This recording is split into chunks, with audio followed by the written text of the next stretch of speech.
안녕하세요. 약돌TV의 유지연 약사입니다. 저번 유산균과 관련된 용어들에 대한 영상을 준비하다 보니 구매를 하시기 전이나 챙겨 드실 때 유산균에 대해 궁금한 점들이 많으실 것 같더라고요. 그래서 오늘은 궁금하셨던 점들을 속 시원히 풀어드리도록 하겠습니다. 유산균은 언제 먹는 게 가장 좋은가요? 유산균은 위산이 적은 시간대에 먹는 게 가장 좋은데요. 그래서 보통 약국에서는 아침 식전이나 취침 전을 추천드립니다. 하지만 식후 복용이 좋다는 의견도 있긴 있습니다. 이는 음식물이 위에서 위산을 중화시키기 때문에 위산에 의한 유산균의 파괴를 줄일 수 있다는 의견입니다. 두 의견 모두 위산에 의한 유산균의 파괴를 최소화하는 시간대에 먹자는 데서 공통 분모를 갖고 있는데요. 보통 요즘에 많은 유산균들은 이런 부분을 고려해서 제제약적으로 보완하는 코팅을 하거나 내산성, 내담즙성이 높은 균주를 사용하는 등 이를 보완하기 위한 노력을 많이 하고 있습니다. 제가 가장 추천드리는 시간대는 아침 공복이고요. 하지만 전에 말씀드렸다시피 제제약적으로 유산균을 보호하기 위해 많은 노력을 하고 있기에 식전에 못 먹게 되시면 식후에 먹어도 크게 문제는 되지 않습니다. 유산균은 얼마나 오래 복용해야 하나요? 보통은 한 달 이상은 먹어야 장내 정착을 잘한다는 연구 결과가 있긴 하지만 꼭 얼마 동안 먹어야 한다고 정해져 있는 건 없습니다. 다양한 제품들에서 균의 종류, 수 등이 다양하고 내 몸에 얼마나 많은 유익균과 유해균이 있느냐에 따라 정착하는 정도가 다르기 때문이죠. 말씀드릴 수 있는 건 유산균을 먹다가 복용을 하지 않게 되면 서서히 다시 유해균의 비율이 높아진다는 것입니다. 저는 유산균이 면역력 향상 등 몸에 긍정적인 효과가 많고 장기 복용했을 때 큰 문제가 되지 않기 때문에 부작용이 특별히 없으시다면 꾸준히 드시는 것을 추천합니다. 유산균을 추천하지 않는 사람도 있나요? 중증 질환이 있는 환자는 상태에 따라 유산균이 추천되지 않을 수 있습니다. 드물기는 하지만 부작용이 발생할 수 있기 때문이며 특히 이런 부작용은 과하게 많은 용량을 복용했을 때 발생할 수 있다고 합니다. 따라서 이런 질환이 있을 경우에는 반드시 구매 전에 약사와 상담을 하시기 바랍니다. 유산균의 종류는 다양하게 들어갈수록 좋은 건가요?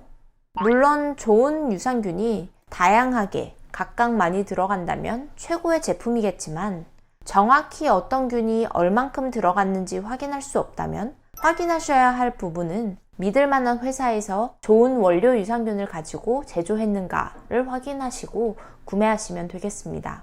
유산균의 종류나 보장하는 균수가 다소 적더라도 확실한 제품을 구매하시는 것이 좋다고 저는 생각합니다. 대표적으로 캐나다의 로셀 균주, 덴마크의 크리스찬 한센, 미국의 다니스코 균주를 세계 3대 균주라고 말하고요. 안정성과 안전성이 우수한 균주들입니다. 유산균 섭취 후에 오히려 가스가 많아졌다고 하시는 분들도 계실 거예요.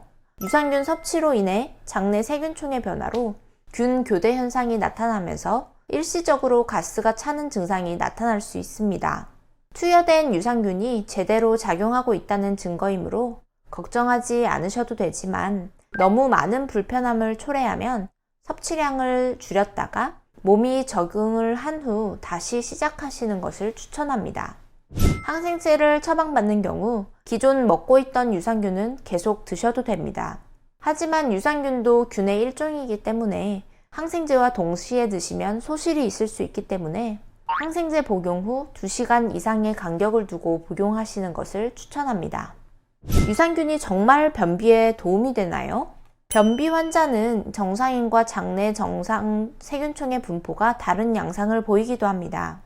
대체적으로는 락토바실러스 속, 비피도박테리움 속 등의 균들이 정상인보다 적게 관찰됩니다.